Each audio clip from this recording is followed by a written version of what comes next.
Okay, and I would just go anytime on the line because I know it was an on. Yeah, put a little basket. Yeah, people can just drop them. No problem at all. Into both parties, it's Tarantella to the Unitarian Church and Bran, Texas. My name is Hossfeld, and I'm the worship associate today. We gather as religious seekers from all walks of life to honor the joys, the complexities, and the promise of our human condition. We are committed to being a welcoming place for all people of goodwill and free faith. This morning, we welcome Reverend Dr. Cynthia and the minister of FPC, Bianche, and members of the FPC congregation, and you all for coming to this joint service of our two burgeoning congregations. We are also grateful to have Elliot provide music for the service. Elliot is a student of our music minister, family. If you're visiting for the first time, we extend a special welcome. If you'd like to learn more about this church, please feel free to fill out one of the contact cards that should be in the pews. Please place it in the plate during our offertory, and then join us after the service as we get downstairs in the hall, some good coffee and good conversation. You may notice a child near you on the pew. If at any point during the service you feel especially moved, you are invited to gently ring the chime. I would like to remind you that the back pews and benches are a mask required area. Okay, so please wear a mask if you sit there. And if you're not masked, move on up. Okay, let's see, what else?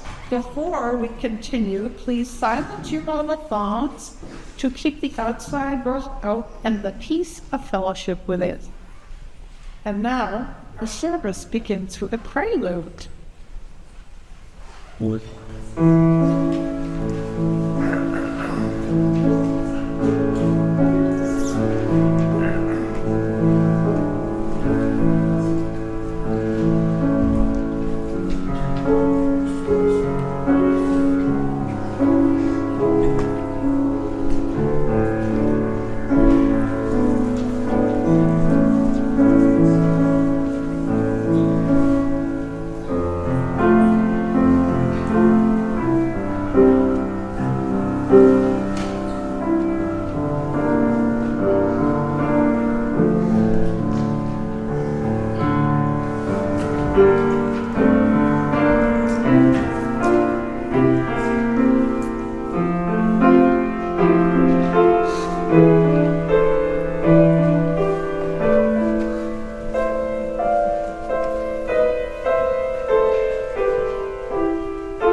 Good morning. Good morning. It's good to be here. Our Chalice Lighting words are titled The Great Turning by Lisa Garcia Sampson. In these wild, historic, and uncertain times, we gather to remember who we are, who we belong to, and what we are called to do. As we light this chalice, we kindle the spirit of the great turning, the movement for justice alive in this nation today. May we feel it in our bones, and in the stillness of this hour, may we sense it calling to the name. And our opening words are titled The Mysterious Pull of the Unanswerable. Oh wait, but before we do that, we do our covenants and affirmations. So today, it's something a little bit different. We're going to recite in unison the UUCMH affirmation, which is in your order of service in one of the boxes on the right-hand side, and below it is the FPC covenant. We're going to recite those back to back. Let me get my copy of order of service. Here we go.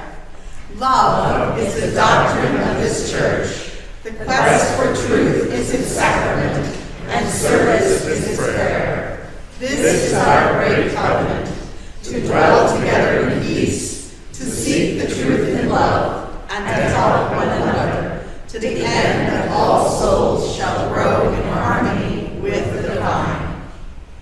Love is the spirit of this church, and service is law. This is our great covenant, to dwell together in peace, to seek the truth in love, and to help one another. And our opening words, The Mysterious Pull of the Unanswerable by Bran, Lennox. We have chosen to bring ourselves here to this sanctuary to gather as a community of faith. We join together in solidarity as a covenanted people who are drawn together by the promise of connection in the mysterious pull of the unanswerable. We draw on experience of love and wonder to lift our hearts and move us beyond the mundane.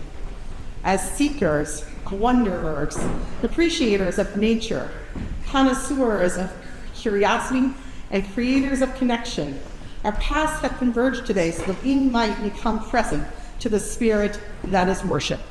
And so, let us worship together. Our opening hymn is number 346. Come sing a song with me. That's in your brain, Gibbons. Please stand and body with spirit. And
Good morning. Here's why you was them. I'm Cynthia Menard, and I am the Director of Religious Education for the Unitarian Church in Hudson. It is my honor to share the time of all ages for you today.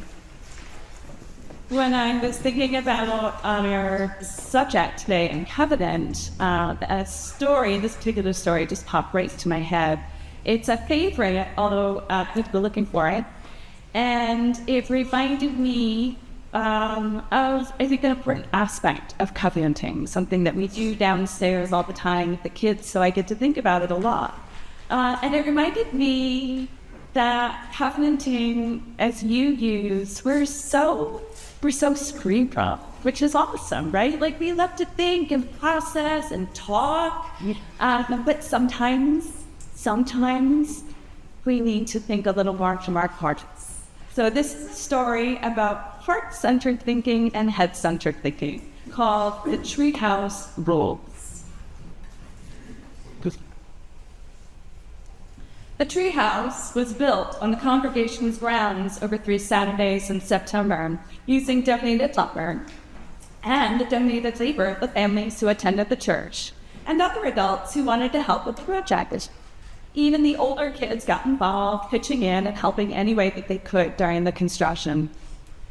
And it was a fantastic place to be once it was completed, with a window that faced a nearby playground, a rope ladder to climb up, and a slide for an exit.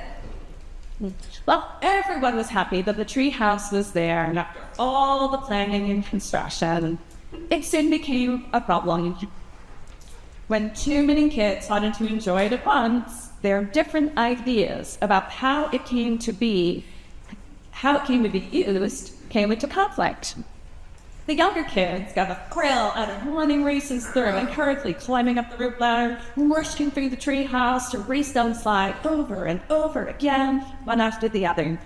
But the older kids, well, they wanted to hang out in the treehouse and play cards and jacks and just chill with me with their friends. One day, a second grader racing by interrupted the fifth grader's game of cards for the third time. That was it. A fight broke out, with name-calling, pushing, and sweet tears. Some adults demanded that the treehouse be off limits until the children learned to cooperate. Other adults protested that their children had special rights to use the treehouse because they had helped to build it. The RE committee had meetings about policy for the use of the treehouse, and were getting ready to report to the congregation's board of directors with their findings. Meanwhile, the minister considered bringing in a consultant from the district to address the conflict, which had now spread through the entire congregation. Good. But while the adults were arguing and holding meetings and creating policies, something else happened. The children, who had been temporarily banned from using the treehouse, started talking to each other and trying to figure out how they could all use it together, because using it was better than not using it. A few of them remembered the covenants that they had created in their RE programs at the start of the year. They then suggested creating a covenant for how all the kids could use the treehouse. So they sat down and they talked about what made it fun. Through the conversation, they discovered ways that they could all enjoy their treehouse in the ways that they wanted to. They came up with a covenant that laid out how they would be in the treehouse and how they would respect others who were also using the space.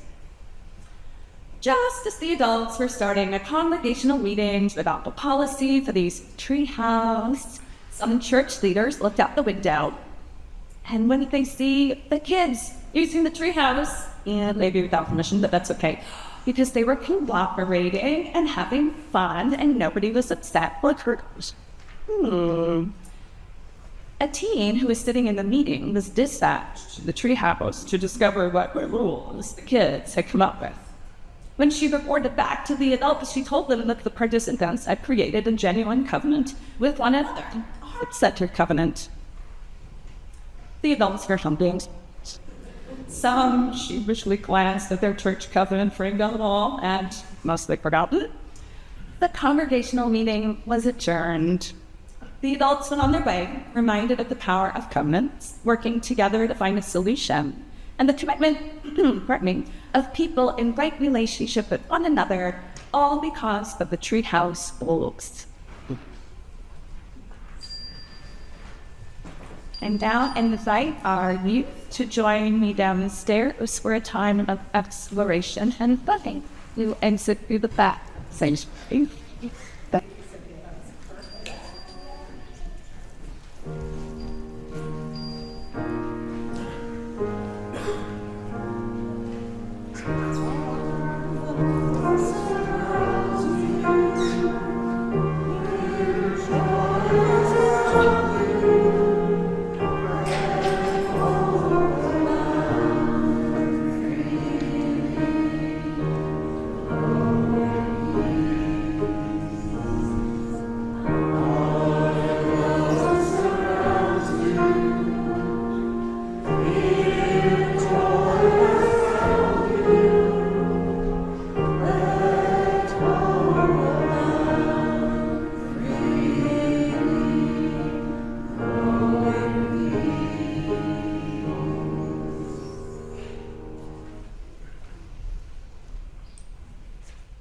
If you woke this morning with a sorrow so heavy that you need the help of community to carry it, or you woke with a joy so great that simply must be shared, you are invited to come forward at this time to light a candle and place it in the sand, or take a stone and gently slip it into the water.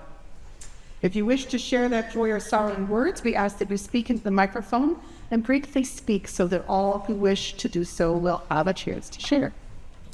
And before I invite our FPC lay minister, Ingrid, to come forward and share those we've received online, I wanted to because I know, even though Joys and Sorrows is a time for personal joys and sorrows, sometimes the actions of the world weigh heavy on our hearts. And so I wanted to begin by reading to you the first part of a statement put out yesterday by our Unitarian Universalist Association, titled, "The Unitarian Universalist Association Condemns Military Strikes Against Venezuela, January 3rd, 2026. The Unitarian Universalist Association, UUA, condemns the Trump administration's military strikes overnight against the country of Venezuela, done with the express purpose of capturing its president, Nicolas Maduro, and seizing control of the country in violation of international laws. These actions were taken after months of U.S. military harassment resulting in the deaths of Venezuelan citizens, and undertaken without the involvement of Congress, according to published reports. As people of faith and conscience, it is essential to speak out now, as the situation quickly escalates, creating dangers across the hemisphere. Unitarian Universalists believe that these actions violate our shared religious values, particularly of interdependence and pluralism, and principles which UUs affirm for themselves and for society. In a statement of conscience passed in 2010 in Creating Peace, UUs proclaimed that, quote, all people share a moral responsibility to create peace. That statement also said that UUs, quote, repudiate aggressive and preventative wars, the disproportionate use of force, covert wars, and targeting that influence a high risk to civilians, end quote, and called for peacemaking efforts at all levels of human interaction. These actions by the Trump administration are precisely the kind of abuse of power via military aggression that UUs have condemned throughout the denomination's 200-year history. Now, the UUA statement goes on for 3 more paragraphs, and so if you want to read the full statement, I invite you to go to their webpage. It's a little hard to find because of the holidays, their front page hasn't been updated. So you have to go to UUA.org, and then go up to the menus and look for UUA Press Room. And then once you're in the press room, look for the place to click for international and national statements, and then you'll find the whole statement. Or if you're on Facebook, just go to the UUA's Facebook page. I'm sure it's been posted there. It goes on to talk about the United Nations Universal Declaration of Human Rights and statements that the UUA has passed in support of that, and ends with the statement, we raise our voices and pledge our active solidarity along with all people of faith and conscience who will, in the coming days and weeks, put values into action in the pursuit of peace, justice, and freedom for all our neighbors at home and around the world. Maybe so.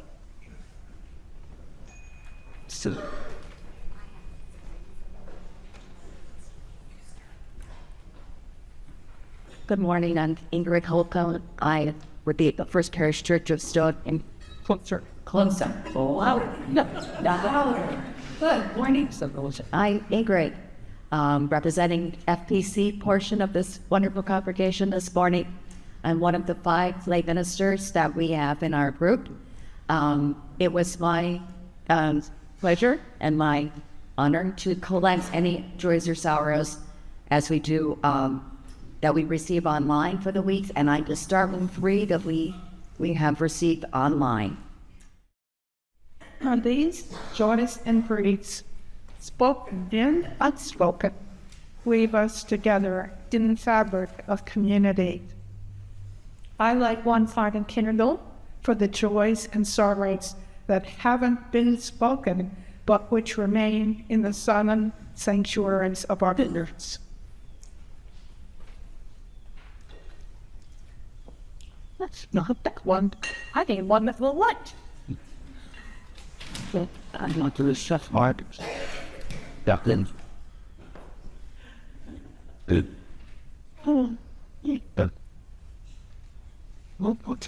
in there. No troubles. Okay. And I will also light our cost of war candle in honor and memory of all those who have died or suffered as a cost of war, past or present, with a prayer for peace in our world.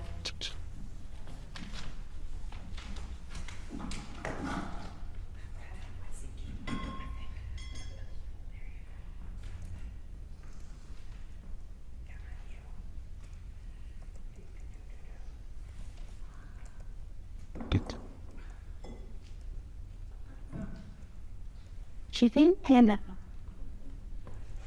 John.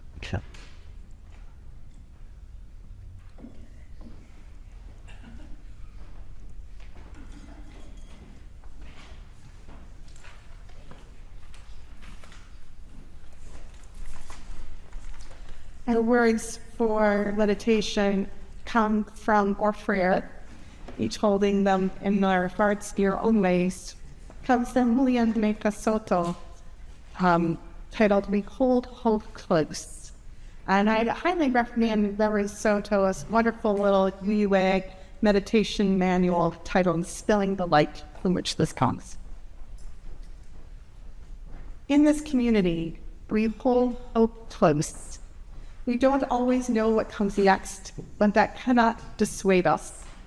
We don't always know just what to do, but that will not mean that we are lost in the wilderness. We rely on the certainty, the foundation of our values. We are the people who return to love like a North Star, and to the truth that we are greater together than we are alone. And hope does not live in some glimmer of an indistinct future. Rather, we know the way to the world of which we dream. And by covenant and the movement forward of one right action to the next, we know that one day we will arrive at home.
be.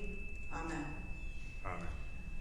Please join now in singing number 123 in your Reichenel's Spirit of Life.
Our reading today is titled Communities of Delivery and Promise by the minister who taught me in my preaching class in the seminary, Kendyl L.R. Gibbons.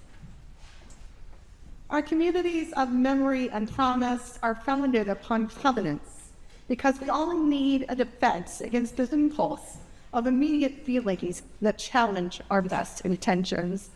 It is necessary to be reminded from time to time of what you said you were going to do and what you really want, over and above the lure of momentary comfort. The covenant is our word for the solemn promises that counteracts the randomness of a future in which anything and everything is possible, by committing us in advance to certain relationships and values. We do this because what we build with intention, even with difficulty, is more satisfying in the long run than the pleasures that we happen to encounter. We do it in time-consuming rituals, invoking powers that we scarcely know how to name, because we are seeking some way to give our lives the density and dignity and depth that we suspect with longing might yet be possible. Our two churches that are coming together today in worship are both supported by the voluntary generosity of those who join with us. Cash in the plate today will go to the Unitarian Church of Marlborough on Hudson, and checks can be made out to either church. And you can give online to the QR for UUCMH or the Gibb Lighting, for FPC, you can go to our website at fpc-active.org and click on the donate button. Donations to FPC are split between our church and this month with the organization we voted to support, the Bridges to Malawi, which is an organization that was nominated by one of our youth this year for our plate sharing. It's the first time since I've been here that one of our youth nominated one of our plate sharing organizations. I'm really excited by that. And so I'm hoping we'll do really well by it to encourage more youth to do this in the future. Bridges to Malawi is dedicated to bettering the lives of the people of Malawi through multiple service projects, including an annual medical mission trip, agricultural projects to deliver electricity to remote areas, and projects to increase the number of livestock, and many more. And our student has been involved with these projects, along with a class project, and so is excited to tell you more about it later in the month. Please give generously.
So for any who are visitors here today, you might have picked up on this already, but let me make explicit that we are a combined church today, or two different churches worshiping together, First Parish Church of Stowe and Acton and the Unitarian Church of Marlborough and Hudson, in which we sit. And these two churches have both voted informally and formally to merge together, the binding vote for which for each of us will be later this spring. And as we do this, there are points at which I'm realizing we've already merged in some ways. So in worship alone, UUCMH is using FPC's song, which is now in the new UUA hymnal as well, that our music director, Chris Hossfeld, wrote to sing the children out.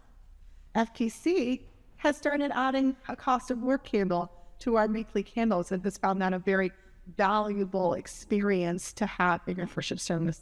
So we're already blending our worship styles in little ways. But one way it's still to be left is our covenants, which you may have seen have a lot of overlap. And so I wanted to talk about covenant today. Unitarian Universalism is often described as a non-creedal faith. This lack of creed, a unifying set of beliefs to which we must subscribe, sometimes leads people to wonder, are we really a religion at all? This question comes from the dictionary definition of religion, that religion is a set of beliefs about God. This is actually only one of the dictionary definitions of religion. But let's just say, can we agree here that the dictionary is not the end-all be-all of discussions on complex concepts? It's a beginning point. That definition of religion is a Christian definition, really. It's a definition of why Christianity is a religion, and not really anything more. And so to define ourselves as a non-creed faith is not to not be a religion. It is also to define ourselves by what we are not. We are not exclusively anymore only Christian. But what are we, and what makes us a faith, a religion? The answer for many people, increasingly in Unitarian Universalism, is that we are a covenantal faith. We are defined by covenant.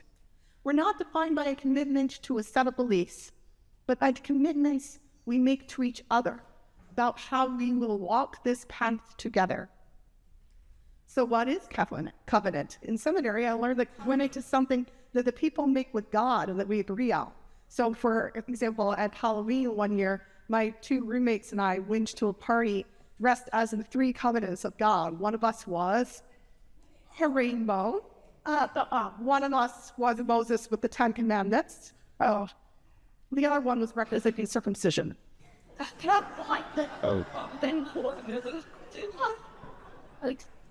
But we are not all exclusively theists even. So it is a covenant in our Unitarian Universalist church context. The Unitarian theologian James Luther Adams defines covenant as having 5 major ingredients. You know how I love to quote JLA. Here I'm going to abridge him heavily because, as always, James Luther Adams is wordy and dense. So he says, 1, about covenants, the human being as such, as Martin Buber says, is the promise-making, promise-keeping, promise-breaking, promise-renewing creature. The human being is a promise-maker, the commitment maker. We are, as human beings, is that we are promise-making people. Number 2, the covenant is a covenant with, not here he doesn't say God, he says, is a covenant with the creative, sustaining, commanding, judging, transforming powers, which may be interpreted theistically, non-theistically, humanistically. In a religious covenant, the orientation is to do something we cannot, the orientation is to something that we cannot control, but upon which we must depend. Upon which we must depend. That makes more sense, right? So we are orienting our covenant to something greater than ourselves, upon which we depend, the source of life, you might say. Number 3, the covenant is for the individual as well as the collective. 4, the covenant responsibility is especially directed towards the depraved, whether these be people suffering from neglect or injustice, or those who are caught into a system that suppresses them. 5, last point here, the covenant depends upon faithfulness, and faithfulness is nurtured by loyalty, by love. Ultimately, the ground of faithfulness is the divine or human love that will not let us go. Love is the something of this church. It's a doctrine, love. So by saying we're a covenantal faith, we're saying we're not defined by our set of beliefs or in the ultimate, but by this commitment we have made to walk the path together that is held together by love, which is the covenant with whatever it is that we call divine or the creative life force or the ultimacy of the universe. And then it is an agreement between us as individuals and this collective group, and that there is an inherent responsibility as a religious community to orient ourselves towards justice, to combat oppression in particular. So again, this covenant is a promise made, bound by law, between individual and group, to travel together in this path of faith, and to do so in a way oriented by justice, bound by love. And let me share one other thought about covenants. Maybe JLA goes into this later in the essay that I didn't finish reading. Covenants aren't laws. You don't go to jail or get fined if you break them. But covenants will surely be broken. One important part of being a community is recognizing that when covenants are broken, and including that they will be, and that they should include a path for how to return to covenant, if possible, while recognizing that sometimes a covenant can be so broken by someone that they can't be returned to covenant. We strive to be like Lumi's poem, come whoever you are. And one of the lines that's not in our 188 hymn is, though you've broken your vows 1,000 times. That's a complication, not spread. So you've broken your vows 1,000 times, come yet again. But sometimes our human limitations can't quite live up to that standard of letting someone have broken vows 1,000 times and yet be able to return them to God. And so, now, with that understanding of how we are a covenantal faith and what covenant means, let's look again at our 2 church covenants of the First Parish Church of Stone Acton and the Unitarian Church of Marlborough and Hazen. FPC's covenant is one that many churches use, taken straight from the pages of the Great Hymnal. Do I look up to the 473 in the Great Hymnal, written by James Villa Blake, written in 1894. 1894. Love is the spirit of this church, it begins. Now, UCMH's covenant is a little bit more original. From what I can tell, it is taking the Ellen Griswold Adams covenant, which is the previous one of the hymnal, number 471, and then combining it with the James Villa Blake and meshing them together in certain ways. And it begins, love is the doctrine of this church. So both are saying that something about love is central to our nature and who we are as a church community. It's the spirit of us, it's the doctrine of us, whatever word you want to use to say is central to being we are. That's what we're saying. This fits with that definition by James Luther Adams, that love is what binds a covenant together, that it grounds it and connects it to love. The 2 churches then talk about some central concepts that are important for us to raise up in our church. UCMH speaks about the quest for truth. And then both talk about service being central. Service is its prayer, or service is its law. Again, whichever word you use for how you define your relationship to service, what we're saying is that part of our importance as a community is acts of service. Acts of service is sort of the, and I should say, Ellen Griswold Adams covenant was written in 1933, so it's a little bit more modern. But this is, 100 years ago that these were written, and service was an important concept in Unitarianism and in Universalism about how we connect to the larger world. Today, we more often mean that as justice. but still acts of service are very much a part of who we are and what we do as communities. And this is part of that connection to justice, that's the central nature, James Luther Adams was saying, to the nature of covenant and religious communities. Then, both covenants highlight the importance of peace as one of our central values and influence to who we are. And then they both come back to truth and to love. Again, grounding us in love as we seek to lead. Not just seeking truth freely and blindly, not widely freely and individually, but a covenant is talking about how we do this clean community, bound together in love. And then they both return to service and justice, that we help one another, and that this is about community. FPC's shorter covenant ends here, and UCMH's ends with that connection to the ultimate, to the divine, which again, as JLA defines it, is very much part of the very inherent nature of covenant. These century-old covenants speak to the nature of covenant, but maybe they do so with a language that if we were writing it today, we might update. We might add certain concepts that aren't in there, not just humanity, but the very earth.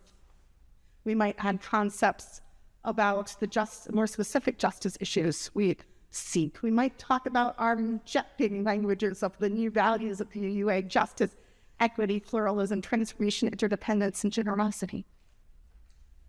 About a quarter of a century ago, Alice Blair, a Unitarian Universalist minister, historian, and theologian, did a lot of work in the concept of covenant, writing a whole series of lectures, from the men's lectures, which are one of the annual study group lecture series in Unitarian Universalism.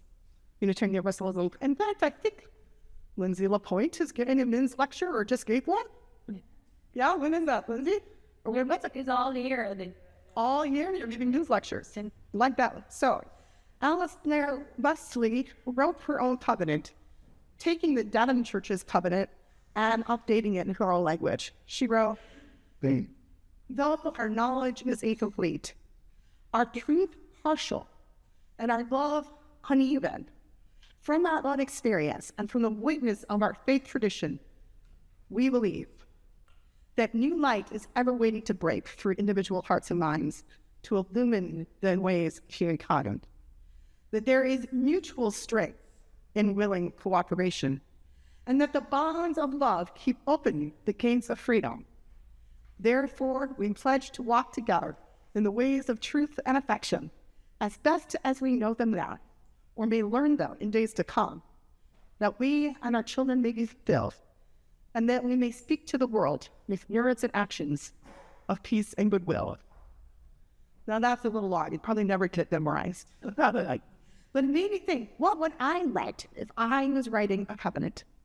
And I'm hoping we'll be exploring this concept together over the next year or so. It may not be something that we're done with by July 1st, but trying upon the past and building towards the future together. Maybe it will include those new values of justice, equity, pluralism, generosity, interdependence, and transformation. Maybe it will include some of our older principles, particularly peace, which is so clearly very essential to both of our churches, where UCMH marks its very sign up front with a peace pool, indicating its longing for peace, and FPC hosts a weekly vigil for over 2 decades for our longing for peace. When thinking about what I would write as a covenant, I wrote this: an interdependent love is the central core of our church. This is our great covenant, to answer the call to service and justice, serving humanity and the earth, to seek an increasing and lasting peace, to maintain openness to unfolding fruit, and to build community through support for one another. Knowing that all souls have inherent worth and dignity, we pledge our commitment to building the beloved community on earth.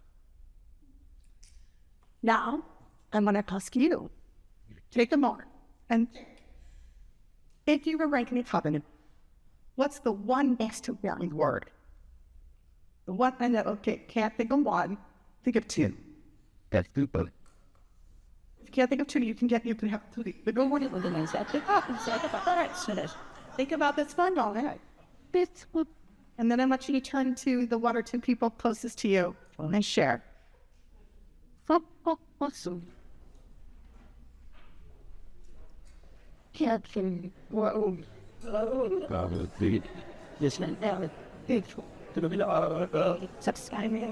Interesting. I stay made anything just kid but Yeah, it works. I'm get the red that's like the stores like and things. Yeah. On the spirit It's a sad one. back in very small and with this this very small that I can go down on. Not in the end. You know, so yeah, and then go to like you're on a blind good thing representing your sweet. Oh, that was Okay, that was enough time to share 6 words. And it can be about that time. I will not. Now the short tonight. And we saw it going into the physically. People now, I'm buggy. Really, sustainably, out twice. Gonna great sense there, then. Or how many of you was one of the words that you shared the same word? Raise your hand if that was true. no. Whoa, more than half of you shared one word that was the same word. Shut up with those words more. They were the same. Love, charity, peace, strength, and beauty. Love, justice, peace, truth, care, service, Community. community. There's those are some strong 4 words to put the covenant right there, aren't they? How many of you all had finger blocked as one of your words? The overwhelming number. How many of you had service or justice or another synonym? How many of you had truth or knowledge was seeking? Smaller number. Freedom. See, now it's interesting because 100 years ago, freedom would have probably been in everybody's, but today is not essential to our core to react and peace. A lot. Helping, serving, or otherwise treating each other with care or caring. So 3 words. Like, any word that agrees with that kind of stuff. How many of you had the earth? One. How many had humanity or some sort of people or a word like that? A couple. And how many had God or the divine or other theological words or souls? A couple. So you see there's some real consensus here in the words that we most came together around, the biggest one of which was love. Now, raise your hands if one of the words that you had as the 2 most important words in covenant isn't one that's in your current church covenant. Yeah, beautiful. So maybe there's some room for growth there of what we include. What I wanted to show by this is that we have a lot of agreement and unity between our 2 churches, and we have room for exploration, for freedom, for seeking, and for change. And that's one of the things that we're embracing with this, is the coming together across 2 church communities and building commitment, connection, and doing so, as always, with an eye towards the future and always to the path of justice. So whatever our covenant is, I am pretty sure that it will include the love is central to this new church community we build together. May it be so. So At closing it out is the title that's in your order of service, but not the number in your order of service. That's due to a typo for being who wrote down one hymn and then changed it to another. It's you may have already discovered that 417 is Guide My Feet, but we are singing 21 for the beauty of the earth. Please rise the body of the spirit. Thank you.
words, which are found on the bottom right side of your order of service.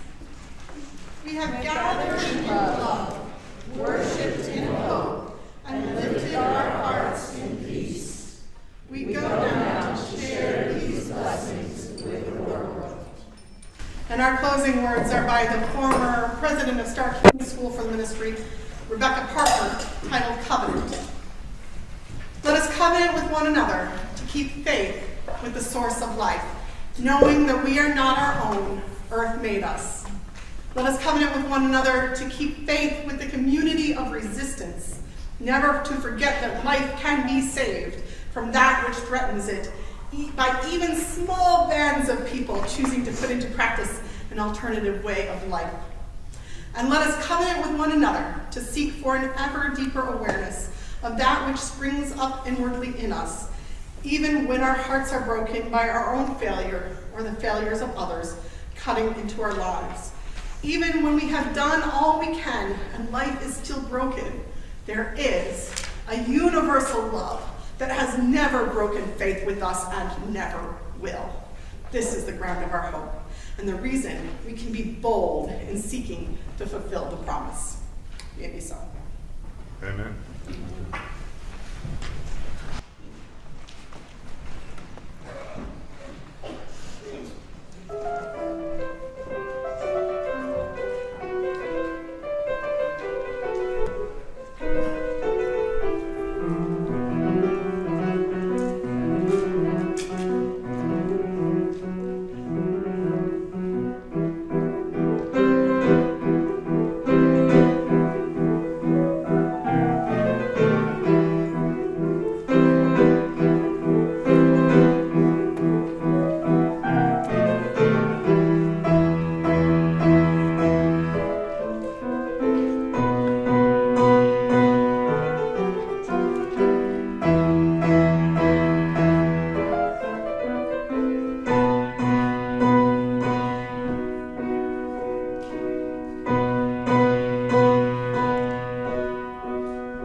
Days.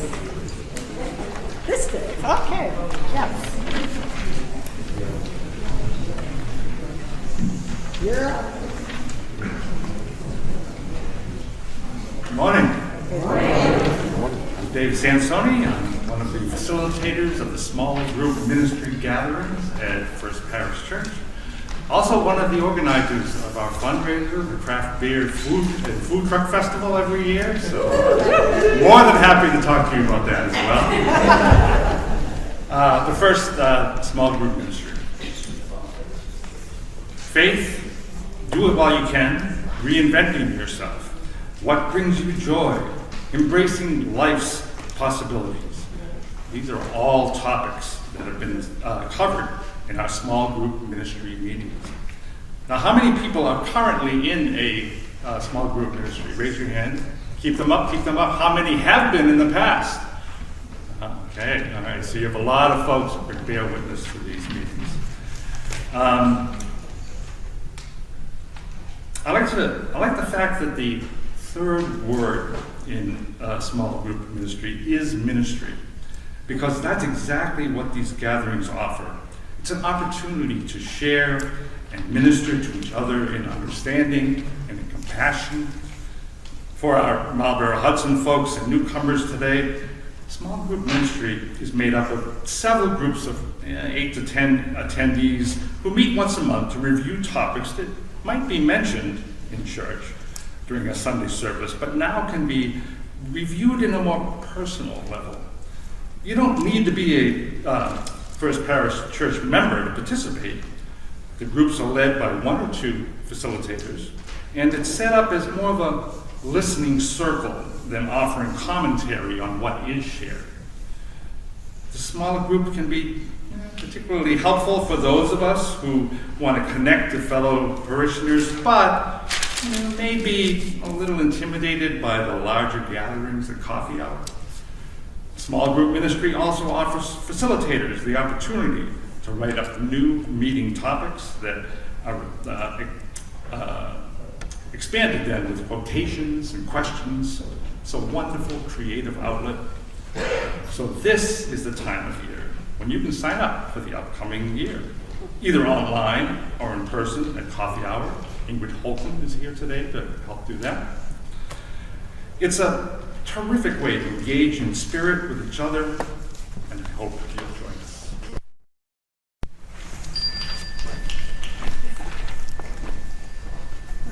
I second that. I've really enjoyed the small group that I'm in, and it was another way to reach out and get to know people from FPC, which it's been great. And I know we have other UCMH folks that have been doing that, so sign up. I know, it's short people, what can I say? I'm Lisa Fagerstrom from the Stowe Church, and I just want to third a small group ministry, wonderful. I want to say a personal thing, sometimes I really don't want to go, but when I grab myself out of bed and go on a Saturday morning, I'm always amazed and thrilled and happy that I went, so because on the fence about whether you're going to do. I'm here actually representing the Racial Justice Task Force, of which I've been a part and have done work with for a long, long time. And I want to apologize to those of you in the Hudson Church that we are doing this today here on your ground in the, let's see, the room. The night room, which I have no idea where it is. It is. So there we go. And straight across the landing there. Excellent. On this level. Excellent. So now that you know where it is, there's no excuse for you not to come. Just kidding. But you all are warmly welcome. This is what happens when you plan something a year out in advance, and then you realize that you're not going to be at the Stowe Church to have it where you normally do. So you say, this is great. This is really an opportunity, as Cindy was talking about in the sermon, how strong the commitment to service and justice is in this church and social justice. The point of these drop-ins is truly a drop-in to just talk about different things. We partnered, the Racial Justice Task Force has partnered with the GLBTQI+ group. We've partnered with all sorts of different groups to talk about social justice. This one is about sharing that, so it'd be great to have a bunch of folks and talking with Johanna from the Hudson Church. I know all the work I know a lot of the work, not all, but I know a lot of the work that's being done here. It's very exciting to think about the work we can do together around social justice. It's also to share self-care ideas for what we do to keep our strength up, right? Because can we all agree that this is exhausting work? And if there was ever things like Sisyphus rolling the stone up the hill only to have it roll back down, we can get in the middle of that. So please come and join us. We'll last as long as everybody wants to, but usually about an hour. Thanks. Thank you. That's one thing that I didn't expect you to come and talk about. I thought I would have to do it. So thank you extra. Johanna LaPlante, who is one of the instigators of the social justice team in our congregation, is not able to join us today, but she does want to be kept in the loop. She's ill, unfortunately. So let's see, I wanted to, on the back of the order of service, we have a couple of things that are happening. This Saturday, January 10th, is Soul Collage, which is here in Union Hall downstairs from 1 to 4:30, and you can read about that. Nadine, I don't think Nadine is here, but she coordinates that. That I'm just focusing on that because it's coming up before the next Sunday. We have creativity workshops, meditation groups, pub theology is back, right? This they took the month of December off, and now they're back. Caitlin Eaton-Robb is the person to talk with on that. And Nadine also does spirituality and IFS, which is internal family system, which is very interesting. Small group that is once a month. It's very interesting. I recommend it. And there's a Buddhist book and meditation group that Ruthie England does, coordinates extra people coming in. And anybody else? Anything else hopping soon into our into our communities? Ingrid, are you going to be handling the sign-ups? Sign up for the small group ministries? Yes. Okay, downstairs at coffee hour. Come see the red tablecloth. Wonderful. So I think that's it. Come on downstairs. So grateful to have you all here. It's wonderful.